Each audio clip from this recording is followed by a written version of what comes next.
ஸ்வரலக்ஷ்மி tunes உங்களை வணக்கத்துடன் வரவேற்கிறது. இன்று கந்த சஷ்டியின் 3வது நாள், டே 3. இந்த 3வது நாளில் முருகரை தண்டாயுதபாணியாக 3ஆம் அறுபடை வீட்டில் வழிபடுகிறோம். 3ஆம் அறுபடை வீடு திருவாவினன்குடி என்று கூறப்படும் பழனி. இந்த வழிபாடு, அதாவது இந்த 3வது நாள் வழிபாடு மனதில் உறுதியை நிலைக்கச் செய்யும்.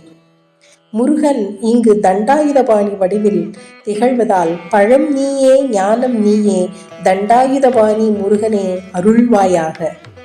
தண்டம் ஏந்திய வீரன், அவர் கையில் ஒரு எளிய தண்டம் வைத்திருப்பதால் அந்த பெயர் வந்தது.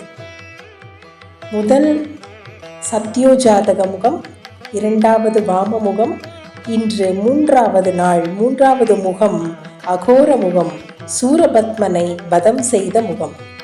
முருகனின் 6 முகங்களும் 6 திசைகளையும் காக்கின்றன.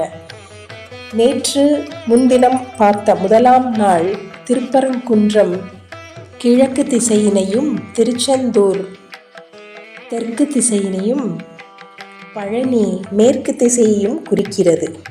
முருகனின் 6 முகங்கள், அவை ஒருவரின் அறிவு, மனம், உணர்ச்சி, செயல்கள், உயிர், ஆத்மா ஆகியவற்றை சுத்தப்படுத்தி ஒளிமயமாக்குகின்றன.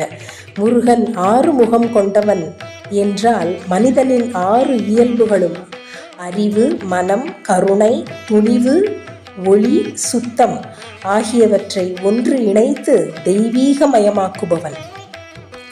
குமாரர் மூல மந்திரம் ஓம் ப்ரூம் குமாராய நமஹ. ஹரிஹி ஓம். நன்றி ஸ்வரலக்ஷ்மி டியூன்ஸ்.